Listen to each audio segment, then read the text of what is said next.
So, welcome to the current episode of the Savvi podcast, where we really just wanted to come on and speak about what we're seeing in the market, because I think everybody knows it's a very competitive market at the moment. All of our clients are up against it in terms of having lots of competition to try and hire, particularly in areas of risk, compliance, finance, data analytics, consulting, pretty much everything, finance across the whole range of areas that we cover. And we would see mostly within the financial services sector. So we wanted to come on, just share what we're seeing around recruitment strategies, share some sort of evidence in terms of recruitment strategies that are working well. They're getting good engagement from a candidate perspective, and those clients are able to attract and get ahead of their competition and being able to secure those candidates, and also maybe some tips on what not to do, but might feel intuitively something you feel you might have to do given the market. So again, just kind of, it's really just tips and tricks and our observations in the market in the last couple of months. So I might go to you, John, just to kind of, I suppose, just even anecdotal examples of what you've seen in terms of clients that are really doing it well out there at the moment in terms of recruitment strategy and what they're doing. Yeah, because like as you say, it is highly competitive, so you do need to kind of stand out when you go to the market, and that can be hard to do in a noisy market. And any candidate that we've seen in recent times who's on the market or open to an opportunity will have two or three by the end of it to choose from anyway. So that everybody is looking for people with the same skill sets effectively. So when they're on the market, they're bound to have something or else that they'll be pursuing, or they'll be open to benchmarking against your own. So from a client perspective, I think it's always trying to stand out in that process, and that that can be difficult to do. But some of the key things I think to do is to, from the very start, is to be very clear in terms of what you're looking for. And when you're working with your recruitment partners, whether it be their in-house recruiters or like ourselves, agency recruiters, it's what we find works really well is collaboration from the start. Like give a good example of a client who's looking for kind of a head of risk in this quarter one of this year, and they really came to us and engaged very, very well from the outset, which I found worked very well in terms of clearly defining kind of the profile that they were looking for, what the job entailed, what they absolutely must have, and then asking our advice in terms of what the market could provide in terms of budget and salary level, and that. So everyone has a very clearly defined, kind of parameters of what we're looking to achieve and what we're looking to get in the market, so that when you're going to the market, you can talk to people around what it is and what it isn't as well. So you're screening in as much as screening out, I think, in the current market, to make sure that you're getting that pool of candidates. And I think that's really important from the outset, and it kind of sets the tone for then the whole recruitment strategy that I would see it as it goes down towards it, because it is a long process really, especially at the more senior end of the market, where we would kind of specialize in the mid to senior end. It is a longer process, kind of 8 to 12 weeks would be what our normal cycle times would often be throughout the process to get the right candidate to offer accept from starting a search. And I think one of the key things is setting out that clearly defined roadmap with timelines along the way, and then communicating that to the candidate, because at the end of the day, the candidate is quite invested in the process by the time they get into the second and third interview. So you have to communicate with them as to what the steps are, what the engagement process is, so that nobody drops off during the process, so that you have them there at the end. And that's where I see a lot of frustration with clients who don't have that kind of mapped out. Because they'll go through interviews and then they won't have next steps ready, and then it'll all start to break down mid-process, and that's frustrating for the clients and the candidates, and it's difficult then to go back to market as well. So I would say from the outset, you have to have a very clear kind of roadmap to how it's going to work from the very start, and from the very engagement process, as to when you're defining what you actually want. And I think those ones, especially on the senior hires, work very well, and as you say, it is a very competitive landscape. So you have to adapt that strategy, I think, or adapt to the market, adapt your strategy to the market, And I know people will always say it's speed that gets you over the end, but clients want, always say, oh, we want someone as quick as possible, but they want the right person, and the right person, will do their due diligence as well. So it's not necessarily moving very, very, very quickly, but it is keeping the momentum up and keeping everyone informed of the timelines on it in that respect, and moving again. If your preferred candidate is moving faster in one process, maybe you'll have to up it a little bit, so it is about movement in that respect, not necessarily losing the rigor around your interview process though. Yeah. And we had that in one example last year where, again, very competitive around a risk and compliance role, where they agreed, given the momentum, that they'd move people through from second to Yeah. final round even before others had finished that second round process, because Mm. they already knew that person was very strong and they definitely wanted them to meet other people. So instead of waiting because there was a delay on another person coming in at second round, they Yeah. progressed that person through. So it's those kind of pivots as you go through the process, and having that flexibility to kind of adapt in real time if need be as well, which worked really effectively Yeah. in that particular process as well. But I Therese, think I'm sure you. internally for the bigger ones, sorry, so just No, internally no. for the bigger ones, just in terms of like, having even who they are going to meet, who are the key people that they need to meet, like having Mhm. that all detailed, from the very first engagement of knowing what's going to happen from your side. Now things will pop up, people may be away, that kind of thing. But if you communicate that with the candidate, you don't lose anything at that stage. People Yeah. will expect, and things pop up on the candidate side as well, that they're away on holiday, they've meetings, they can't move that quickly. So there will always be tweaks that you make along the way. But if you have a clearly defined roadmap, it keeps it easier to keep it to that plan. Yeah, no, definitely. Totally agree. Therese, I'm sure you would agree on that point, but any other elements that you've seen that have worked really well? Yeah, I think just to expand on that point as well, on the process before the others, it's the most successful ones is the one you can say it's going to be a 3-round interview. First is online, second is technical test, third, the client will want to meet you face to face. It's going to happen over this duration. And so it's mapped out from the start, because invariably that candidate will be in other processes. So at least, yes, as John said, a couple of things will pop up. But again, it's very much what's the candidate journey with the client. I suppose the other part is maybe on communication and overly communicating, insofar as the more information we're armed with, and obviously we're very lucky, the clients we deal with, we know their business, we know their requirements. The more information we have about what's happening in the business, what's happening within the next 6 to 12 months, what are the requirements immediately, but given what's the body of work that's coming down, again, it's that hook that you're getting the candidate in. It's not just the immediate job, it's the potential, it's the opportunity, So again, it's the information piece. And candidates just want to know, they want to know more and more, and they will go off and they'll do their research.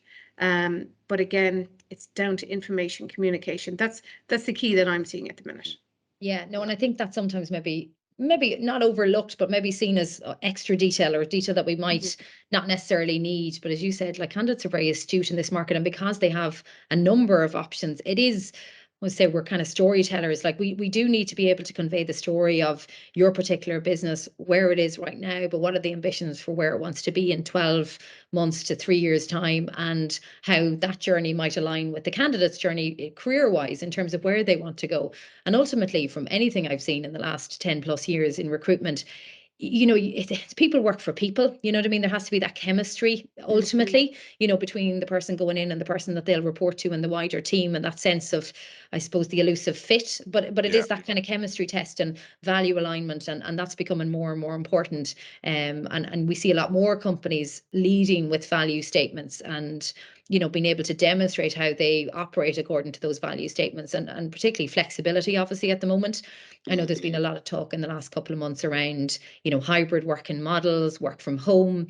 I think, well, definitely from anything I've seen in the last couple of months, it's the first question, really. You know what I mean? Is there flexibility? What is that flexibility?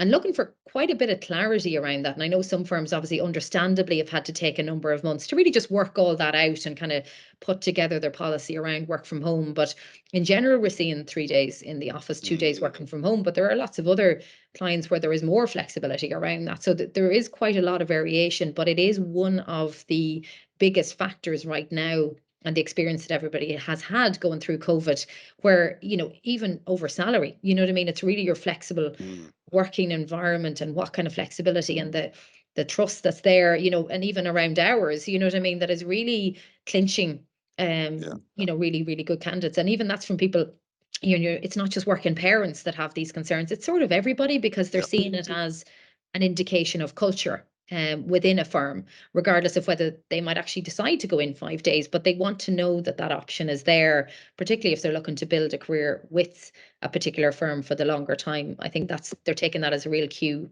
more to kind of nearly values. nearly kind of can be seen as a trust issue now, more so than as much as a flexibility issue, you know, from a work-life balance. You know, it's kind of like, you know, do you trust me to do the job? Because the other way of working wasn't as trustful, maybe, you know, that you had to be jacket over the back of the chairs or else you weren't actually there, you know. But yeah, no, I think that we're certainly seeing it as a flexibility as a new currency. I would nearly put it, you know, and then it comes in right at the top. But I'm not saying it would displace salary. Everybody works for money at the same time, but it is certainly key, you know, and it's one of the conversations that we would have. But just on your point there, just in terms of people working for people as well, like one of the key questions we would always, when we're debriefing candidates, is, you know, how did you get on with the person you will be working for? Because that is the crucial question. You know, it really is. If that doesn't gel from either side, it's not going to work, you know. So that's key, and that's why I think Therese was saying kind of the in-person is definitely back in now that it's allowed, as definitely the final step. If not, sometimes even bringing it in at the first step just to get that meeting as well, face to face, you know.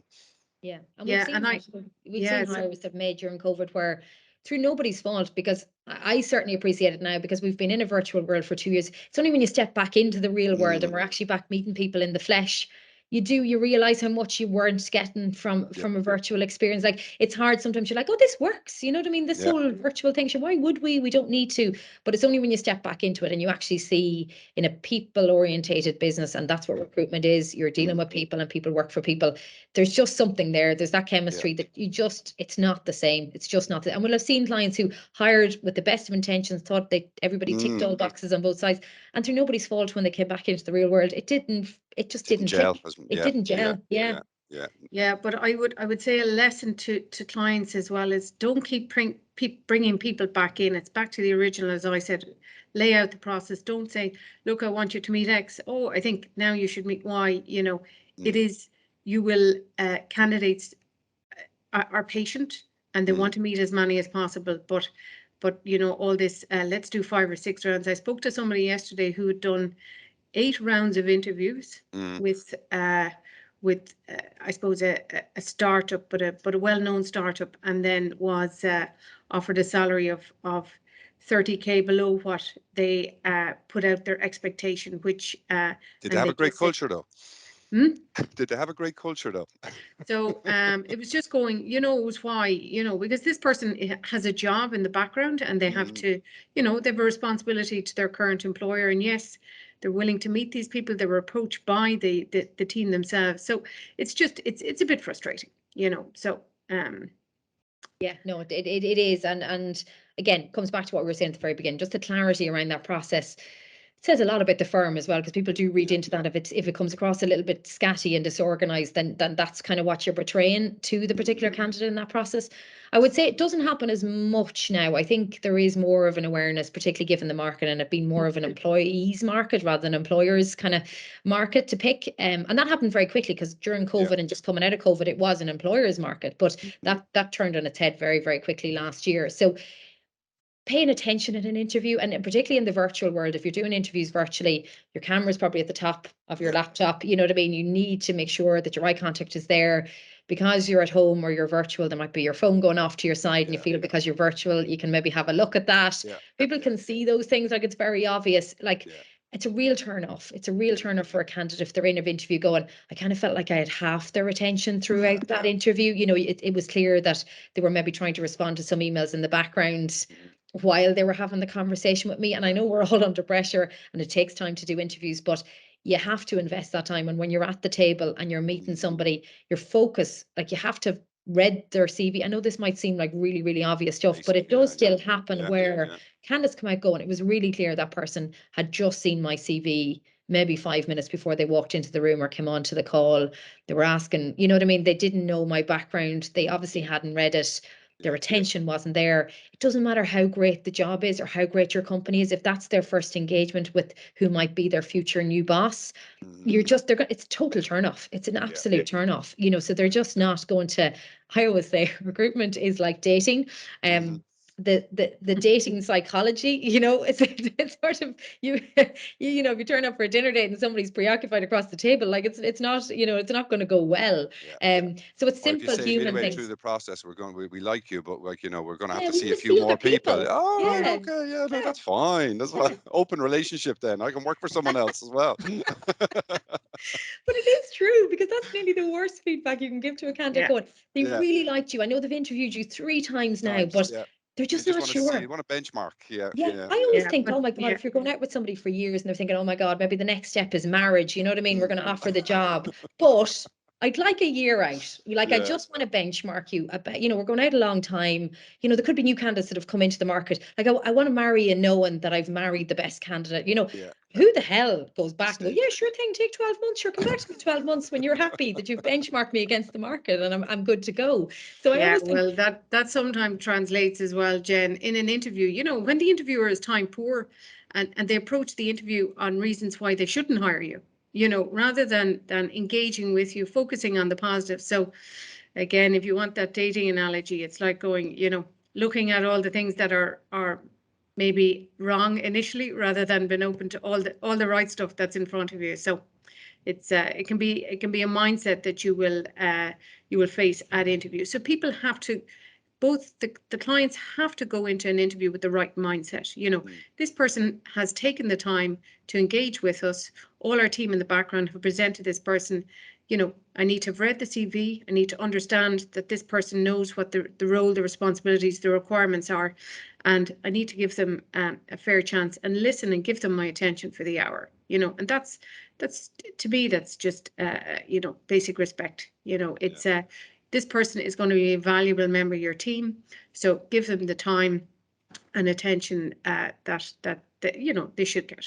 I think as well no, they have to that's, kind of start selling as well. Like some people are mm, still stuck in that mindset of, like, I mean, we're a great company. Like, I mean, without actually being able to communicate exactly why to a candidate that we're a great company, but they feel we're a great company. Everybody should be, delighted to join us and happy to join us, which is a little bit arrogant sometimes, because like you do have to sell to candidates in this market as well. Like, I mean, in terms of why they should join you or why they should leave a perfectly good job to do this job for you. So a lot of candidates are what we call, I suppose, passive, in terms of they're not actively applying. In fact, like, I mean, if you put up an ad now, your active applications will be minimal, to say the least. So it is about when you engage with candidates, as Therese said, making sure that you're fully engaged, but also that you know what you want to sell to them during the interview, just as much as you know what you want to find out for them, because it's very much a two-way street. And certainly there's a lot of power with the candidates at the moment, which is a good thing if you're a good company and you're willing and you're able to communicate that to them, because that will give you a bit of an edge. yeah, no, I think that's a really important point. And and it comes back to that point then in terms of where to advertise. So if people are looking at this and they're looking, Mm, we're not seeing, it is like we're pretty much at full employment. So the people that you're looking for in experienced hires across most of the common in-house disciplines are already in jobs. They're probably, like, anybody who's really miserable in a job, they've moved because there's so much opportunity out there. So the presumption has to be that whoever is at the table, we've maybe gone to them, kind of passive, and mm, sold them this opportunity and really kind of brought them the full story of why they should go and work for you and why this might be a better opportunity for them as opposed to where they are now. So we need the hiring managers to pick that momentum up and to yeah. continue that story, and know that you're kind of getting somebody that's kind of lukewarm. The onus is on you as the interviewer to sell the story. You know what I mean? And That's not it. just, Yeah. rapid fire round questions and Mm. focus on just purely. And look, CVs are so one-dimensional. Job descriptions are incredibly one-dimensional. Like, nobody's going to come to the table in this market solely based on, God, the job description was really compelling. I've never heard that. Yeah. So I know people invest a lot of time in them. They are important to, just to chronicle what actually is going to be involved Yeah. in the role. But they're not an attraction tool. Like, nobody is No. drawn to a job description. So it is just a tool. It's just a piece of information so they know what the role is. But it is about that interface between us, maybe as agency, if you're using agency, or your in-house talent acquisition team, that first touch point, and then making sure that that's consistent the whole way through. Yeah, it's a very important point. It has to be aligned, because if they hear different things along the channel, along the journey, you know, then that'll raise kind of red flags for the candidate as well, you know. So like, I mean, everybody, again, it comes back to, as we said at the start, you know, that you have that roadmap, and you know who you want to involve in the process. And as Therese said, no more than 3 interviews, but you can have a couple of people in each interview as well, and that can often work better than the one-to-one as well. I find, I think, whether virtually or in person, I think it's always better to have at least 2 interviewers on the thing, if not 3. You know, you can have, not, you don't want to go too far into a panel, because then it becomes a panel interview sometimes, but you need to have a couple of people there, you know. Again, it shows an investment. It shows that they can ask other people, you know, and it's not quite sometimes as intense as one-on-one. Yeah, definitely. And about the advertising piece, because again, LinkedIn, obviously recruiter, and I, you know, we hear this actually quite a lot at the moment, that candidates are getting bombarded with LinkedIn approaches and recruiter approaches, and that, I think they are really becoming like spam with the amount of licenses that are out there, and the amount that people are sending out, and there's really mixed quality out there in terms of those approaches. And you know, for us, certainly in the last couple of months, it's been more about people we know. It's been about the referral network of people who we know referring potential candidates to us. Kind of coming back to the little black book a little bit more in terms of your network. Because again, you know, if you're relying on LinkedIn to try and generate it all by itself, you know, and if you're in an internal talent acquisition team and you're relying on LinkedIn Recruiter, you probably need to go back through people who've applied in the past to roles, you know, are the people there that you didn't pick up, they weren't suitable, you know, just that they've had some engagement with your brand before. But again, it comes back to the strength of your brand. So, you know, that's if it. And it's a you're big assuming firm, that their candidate journey the last time when they weren't successful, or the role wasn't quite right for them, was a good journey, because you don't, there's no point going back out to somebody who you treated badly through the journey, or felt that they got treated badly just through lack of communication oftentimes, which is the biggest bugbear that candidates we would see. Like, I mean, just online as well as from talking to them, you know, if they didn't get any feedback or any closure even, you know, it's not like you have to give detailed feedback, because I know there can be issues around that, but it's just about communicating, you know, that wasn't quite the right fit, or, you know, that, and that's up to our job as well, is to be that mediator between it, and make sure that, you know, everybody leaves, you know, the process, because only one person can get the job, but you could have like 3 or 4 very good candidates for that particular job, and there may be something else in the future that you want to go on. In a tight market, it's good never to burn bridges. Yeah, and the people who were dissatisfied will always speak louder than the ones who had a really good experience. So I always say you got to look after the people who you're rejecting, nearly more, but definitely to the same extent of the person that you're ultimately offering the job to.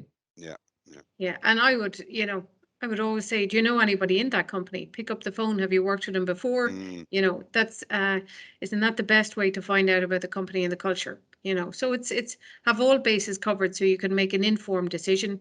We're obviously working with you, guiding you. You're meeting the people at interview. They're interested. They're showing you what you can achieve within the company, and then just do your background checks within the company, that those that are in there are in a very happy working environment, and they're getting the goals and the reason they join the company. And just, I suppose, academically, in terms of the type of, because again, I think what I have seen is this feeling, because there's so much momentum and there's so much speed and people are moving through processes, that some hiring managers think, okay, I've met them once, I really like them, let's just go straight to offer. I'm fine, I'm comfortable, we don't need to do a second round.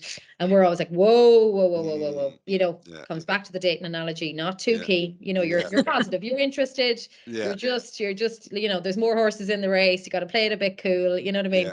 A little bit cooler, but it's not a good idea, you know, from a rigorous process perspective. You know, the second round is important. So as much as we're saying keep momentum, as you said, John, it's not about just rapid, you know, speed. It's not about closing this off within a week. It's not necessarily quick decisions, but it's just, as you say, like, I mean, it is that bit of momentum rather than speed, I think, is an important differentiator, you know, that you are keeping the process moving and everyone's engaged and everyone knows when the next step will take place and what the feedback was along the way, and then you'll come to, when you come to the end, you'll still have those couple of candidates that you're trying to decide between, you know, to benchmark against, you know, at that point, you know, and they'll probably have decisions to make along the way as well, and they might not necessarily be able to make them instantaneously either, you know, so everyone needs to give each other a bit of time at the crucial decision making period as well.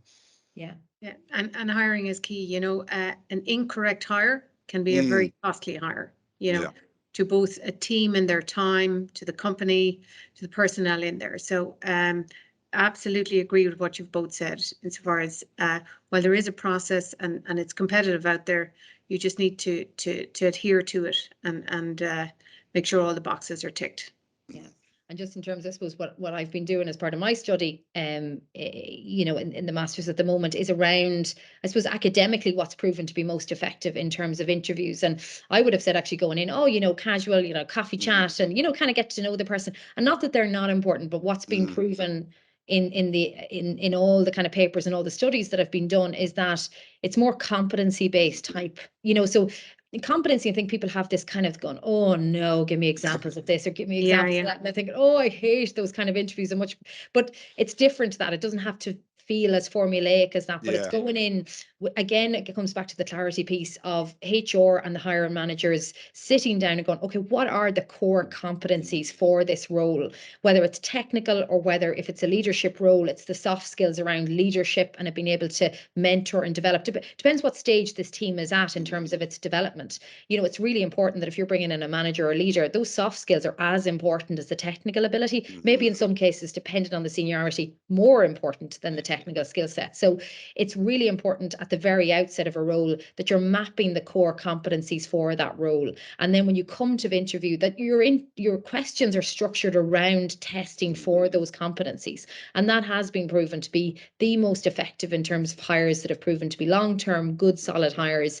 And again, if you have the capacity, like situational type questions, like give them actual real life situations and go, what would you do in this situation? And make it as real life, as relevant to the day-to-day as the job as you can, and just see how they think on their feet, you know, see how that person in that real life scenario that they will encounter in this job will react and what would they do. Because again, then you're able to tease out what their kind of what their kind of intuition will tell them in that particular scenario, and you'll be able to tell them very quickly whether that fits with culturally how you like things done, or that particular team in terms of the methods that you know maybe as a manager that's going to work with that particular team. So again, rather than just very generic high level questions, and again maybe not having a plan going into an interview, you know, that the interviewers are very aligned in terms of okay, going into this interview, fair enough, it's a two-way street as we've discussed, but there are some really core things, and let's be very clear on what those things are that we need to satisfy ourselves in terms of the core competencies. And again, I think that adds clarity at the end of a process around the decision.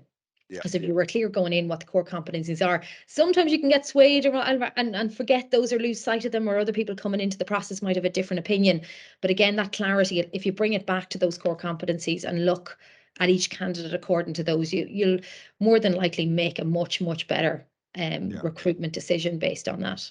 And that's interesting, Jen, because one of the companies I'm working with at the minute, in advance of interviews, they send out candidates interview preparation notes saying that these four core competencies, you know, you need to be prep for them and speak about them at interview, you know. So at least there's you can see if they prepared, they've thought it out, and they can include it in the interview.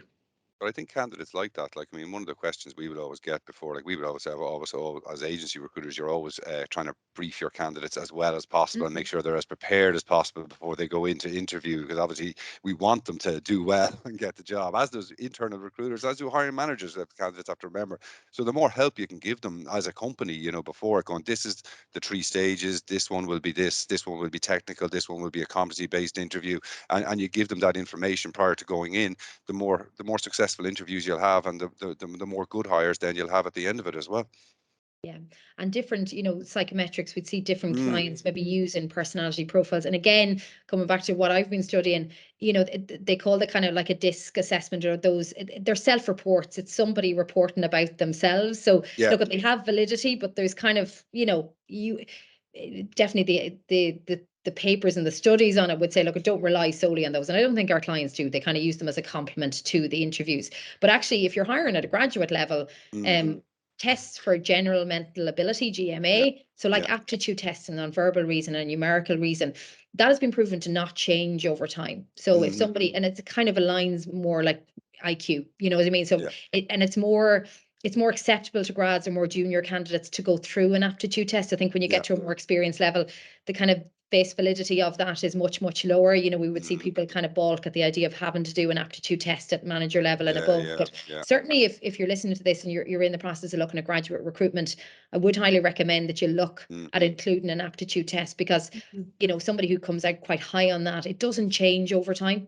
Emotional intelligence you can learn and you can develop, and that can change over time. But IQ and GMA does not change over time. So get them in early, get them in bright, hungry, you know, right cultural fit. But I think it's a good thing just to get in early and to do those when they're open to doing them. I suppose at that level as well, as they're always saying, you should now hire for attitude. You know, a lot of companies used to have this kind of, you had to have a first class or a 2-1 or something like that. But a lot of them, even the bigger ones like the big four, have scrapped that. You know, because it is about looking for a broader and more diverse candidate, rather than you know, as well as, you know, the technical ability at that level. You know, and it is about attitude and aptitude. Yeah. Oh, big time. And you always get a sense from their willingness to learn, you know what I mean, the energy, you know, whether they're eager, and that speaks volumes over, obviously there's smart people if they get into college, and, you know, but invariably I'd love that attitude over the academics. Yeah. Which we've a client who has a policy of not hiring one once at all, because they feel they couldn't possibly be well rounded if they've got a 1-1. Bias the other direction. Yeah, exactly. So it's all, but look, that is, and look, we might do another feature in terms of, you know, the bias, because look at gender diversity, all types of diversity and inclusion is massive, and it's a huge priority for HR and for corporates in terms of their ability to report on this and demonstrate it through recruitment processes. And it's certainly something we're seeing a lot of push back on us, you know, as the external agencies by our clients to demonstrate that we have looked at a broad and diverse market, and rightly so. But again, we might come back on at a later point, because there are some easy things that you can do to maybe try and counter, because everybody has biases. There's no point trying to say we want to eradicate biases. That's not realistic. Everybody has them. It's about structuring a process where you eliminate as much as possible the impact of bias in your ultimate decision. So again, I think we'll maybe come back on and talk about that at a later point if there's any pointers. But look, I think we're going to leave it for that for today. Again, we didn't want to spend too long. We just wanted to come on, kind of give our sense of what's happening, what people are doing well out there. And also, if you want a more in-depth kind of, you know, just an audit of your recruitment strategy, we're offering a free workshop, 90-minute workshop, absolutely no obligation. You can book that through our website, www.savvirecruitment.com. And as I said, it's 90 minutes free time that we will invest in you and run through your recruitment strategy with you and make specific advice in relation to elements that we feel you maybe could change or tweak that would serve you better, particularly in this really active and competitive market. Thanks very much.